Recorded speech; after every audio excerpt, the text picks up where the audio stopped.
बताइए, आप कहाँ से आए हुए हैं, किसी पार्टी से जुड़े हुए हैं, किसी दल से जुड़े हुए हैं, या ऐसे ही समर्थन देने के लिए आए? देखिए, मेरा नाम शुभम मलिक है, भारतीय किसान यूनियन टिकैत जिला प्रवक्ता शामली।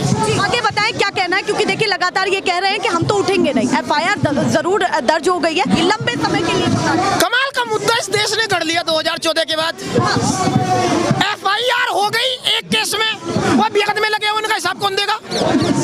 जिस आदमी पर मुकदमे लगने के बाद इस देश की सरकार उसको पुण्य होने का, दानी होने का चोला पहना रही हो, एक FIR उसका कुछ बिगाड़ पाएगी? 302 के मुकदमे जिस शख्स पे हो, 82 मुकदमे जिस पे पहले से हो, क्या इस देश के प्रधानमंत्री ने यह वादा इस देश से नहीं किया था कि जितने भी अपराधी है सबको संसद से बाहर कर दूंगा? क्या इस देश के प्रधानमंत्री ने दावा नहीं किया था कि सेल्फी विद डॉटर्स मेरे सामने भेजिए तो मैं इन बेटियों की लाज रखूंगा? कह रहे हैं कि कर रहे हैं, धीरे धीरे सब कुछ वो जो कुछ कह रहे हैं, जिस ढोल को बजा करके बेटी पढ़ाओ का नारा दिया, उस ढोल की आवाज आज झुर्रा रही है। क्योंकि इस देश का प्रधानमंत्री एक अपराधी के प्रेशर में, जिस पर 302 के मुकदमे हो, 82 धाराओं से जो घिरा बैठा हो, उसको संरक्षण देने का काम कर रहा है। मैं आपसे पूछना चाहता हूं, ऐसी कौन सी रिश्तेदारी, कौन से नाते इस देश की सरकार के इस शख्स के साथ हैं कि इसका इस्तीफा नहीं हुआ? मुझे आप बस एक बात का जवाब दीजिए। देखिए, मैं ना तो प्रवक्ता हूँ भाजपा की और ना मैं जवाबदेही दे सकती हूँ किसी भी पार्टी की। सरकार से पूछ लेना, काम है वीडियो देना। जी बिल्कुल सही कह रहे हैं, पर मैं यहाँ पर मेंशन करना चाहूंगी, वो कहेंगे कि भैया वो प्रशासन की जिम्मेदारी है, सरकार की थोड़ा ही है। मैं भी एक बात सरकार से पूछना चाहता हूँ, इस देश की जनता से भी है। इस देश में 2014 से पहले रेल दुर्घटना पे मंत्रियों के इस्तीफे होते थे, क्या यौन शोषण पे एक सांसद का इस्तीफा नहीं होगा?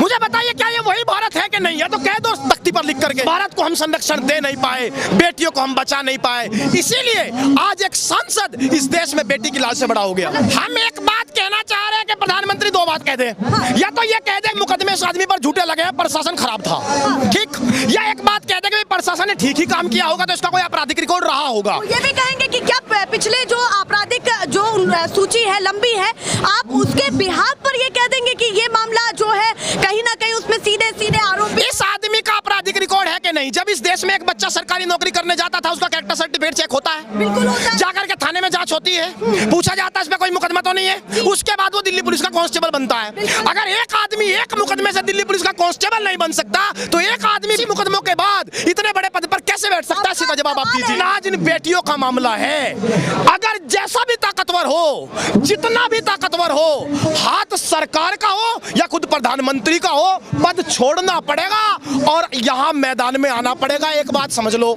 इस आंदोलन को मीडिया ने छोटा पेश किया है। यह बेटी किसान की है, यह बेटी किसान की है, लाजवाब का ड्रामा है। लोग कह रहे भीड़ नहीं है, इस आंदोलन में भीड़ नहीं है। सरकार दो हाथ करके देखे इस आंदोलन के साथ रात को ही क्या होता है। 28 तारीख को टिकैत साहब बैठे थे, भीड़ तो वहां भी नहीं थी। देश के किसान की नजर इन बेटियों पर है, इन बेटियों का सम्मान पहने खेत में किसान काम कर रहा है। अगर इन बेटियों के साथ सरकार ने दो हाथ किए या नहीं माने, तो ये दिल्ली भूल जाएगी किसमें जंगें कितनी थी, आदमी इतना पहुंचेगा। कि वो कह रहे हैं जातिवाद से लिप्त मामला है, कुछ लोग कौन सी जाति है, कौन सी जाति है? मैं बता रहा हूँ, ड्रामा है इस देश में। खाप पंचायत को लड़ाएंगे खाप पंचायत से, किसान यूनियन को लड़ाएंगे किसान यूनियन से, नेता को लड़ाएंगे नेता से, हिंदू को लड़ाएंगे मुसलमान से, जाट को लगाएंगे सिख से, पंजाब को लड़ाएंगे हरियाणा से, हरियाणा को लड़ाएंगे उत्तर प्रदेश से। दरअसल लड़ाई का व्हाट्सएप के जरिए एक ऐसा जाल बिछाया जाएगा जिसमें मनगढ़ंत कहानी परोसी जाएगी और आदमी उसको सुन करके कुछ भी कर लेगा। जैसे कल इन्होंने कहा कि खाने पीने की, आपको एक बात का जवाब दे दूं, ये मेरी बात पूरी नहीं हुई। यह मामला जाति का नहीं, यह मामला देश का है। यह बेटी हरियाणा की है, मैं उत्तर प्रदेश से आया हूँ। हरियाणा के बेटियों को सर पे पगड़ी है, लेकिन छाती उत्तर प्रदेश अड़ाएगा, राजस्थान अड़ाएगा, हरियाणा पीछे सम्मान ओढ़े बैठेगा और हम इस लड़ाई को लड़ेंगे, क्योंकि ये देश लड़ाई। कल कहा कि कल रात में इनके खाने पीने की चीजों को अंदर नहीं आने दिया गया है। गद्दे जिन लोगों पर थे वो भी दिल्ली प्रशासन की तरफ से लिए गए हैं और वो लोग यहाँ से चले गए हैं। इतने बड़े बड़े आरोप वो दिल्ली पुलिस पर लगा रहे हैं, क्या कहना है? बिल्कुल सीधी चेतावनी हम इस बात पर देना चाहते हैं, सरकार समझ ले हमारी ट्रेनिंग हो रखी है पूरी। गड्ढे खुदे थे रास्तों में जब किसान आंदोलन के लिए दिल्ली आए थे, क्या हमारे ट्रैक्टर गड्ढे नहीं कूदे और दिल्ली में आए? अगर सरकार इनकी रोटियां रोकेगी तो रोटी ट्रैक्टर लेकर के आएंगे और कोई बैरिकेडिंग अगर ताकत है तो उस ट्रैक्टर को रोकना। धमकी दे रहे हैं यहाँ से कि ऐसा ही कुछ आंदोलन हुआ। अगर इन बेटी के साथ अत्याचार हुआ तो रोटी तो छोड़ो, इस शामली में इस दिल्ली में जगह नहीं मिलेगी। इतने ट्रैक्टर पहुंचेंगे, क्योंकि ये किसान की बेटी है, यह व्यापारी की बेटी है, ये बेटी हर मजहब की है, ये बेटी हर जाति की है, क्योंकि ये बेटी दरअसल हिंदुस्तान की है। यहाँ पर एक चीज और हो रही है, यहाँ पर एक चीज और मैं पूरा दिखाऊंगी आती हूँ। नहीं, मैं यहाँ पर पूछ रही हूँ, मेरा जो सवाल होगा मैं जरूर पूछूंगी। चीजें ये भी कही जा रही है कि एफआईआर हो गई है तो जाते क्यों नहीं है, आगे पर विश्वास क्यों नहीं है? जब सुप्रीम कोर्ट ने सुनवाई के दौरान में इतनी बड़ी चीज निकाली कि दिल्ली पुलिस को कार्रवाई करनी पड़ गई, एफआईआर दर्ज करनी पड़ गई, तो फिर सुप्रीम कोर्ट पर या फिर प्रशासन पर, न्यायपालिका पर आपको विश्वास क्यों नहीं? अच्छा, एक बात बताइए, देश संविधान भूल गया क्या? इस देश के संविधान पे मोटे-मोटे अक्षरों में लिखा है 3 अलग-अलग चीजें हैं, न्यायपालिका, कार्यपालिका और विधायिका। न्यायपालिका ने अपना काम किया है, बात हम कार्यपालिका से कर रहे हैं। क्या कार्यपालिका काम अब जज करेंगे? अगर करेंगे तो फिर प्रधानमंत्री को हटा करके वहां जज को बैठाओ। न्यायपालिका ने अपना काम कर दिया, मामला जाना ही नहीं था, बिल्कुल जाना ही नहीं, ड्रामा बना रखा हर चीज को सुप्रीम कोर्ट में। अरे सुप्रीम कोर्ट में इस देश में पहले ही जजों की कमी है। 21 साल आदमी की उम्र बीत गई, जजमेंट नहीं आता।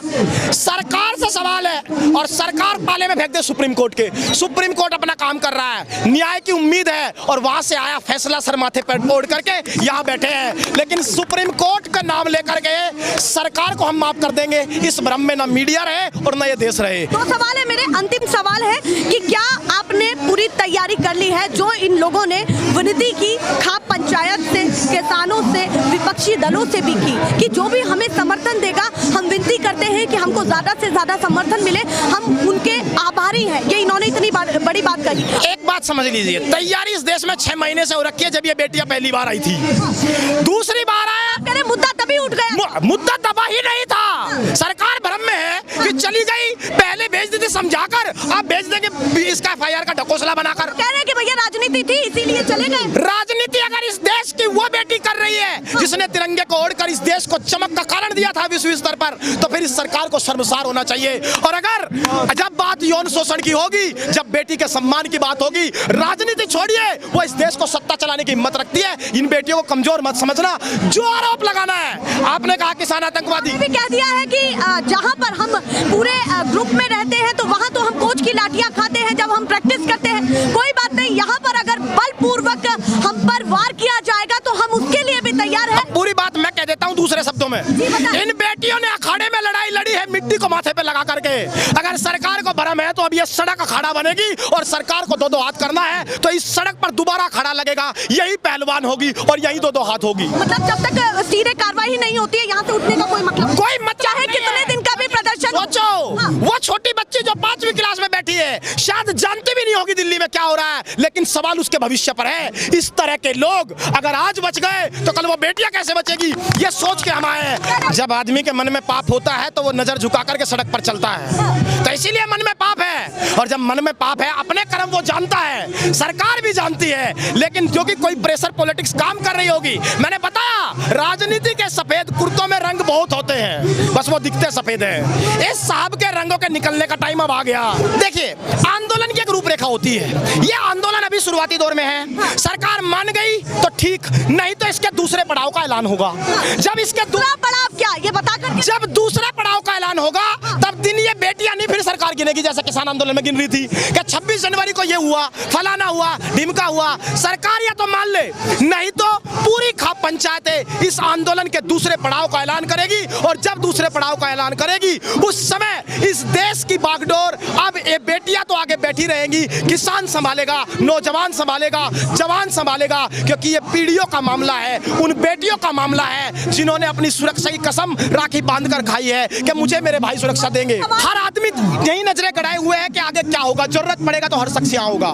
दूसरी बात, क्या इस देश के प्रधानमंत्री को फोटो से मुस्कुराते हुए खींचना अच्छा लगता है? जब ये बेटी रो रही है तो प्रधानमंत्री को क्या यहाँ आना छोटा लगता है? प्रधानमंत्री कहते हैं मैं जमीन का आदमी हूँ, अरे एक आम बेटी नहीं है। ये भी कहा था कि मैं आपके परिवार को जानता हूँ। अरे भाई, हमारे परिवार को जानते, अच्छी बात, हम इतनी सी बात कह रहे हैं, उसके परिवार को जान लो जिसमें 82 मुकदमे हैं। जनवाना उसके परिवार को है और उसको है। आप कह रहे हैं कि अब किताबें खुलेंगी, ब्रजभूषण सिंह की। बिल्कुल, और अगर सरकार नहीं माने तो खिलेगी सरकार की भी कि वो कौन से कारण थे कि सरकार किस मजबूरी के तहत मामले पर कार्रवाई क्यों नहीं कराई। मामले में क्या संदेश जल्दी से देना चाहते हैं 130 करोड़ के? पूरे मामले में संदेश एक है, ये बेटियों की लड़ाई है, ये भविष्य की लड़ाई है, ये उन मासूम छोटी छोटी बच्चियों की लड़ाई है।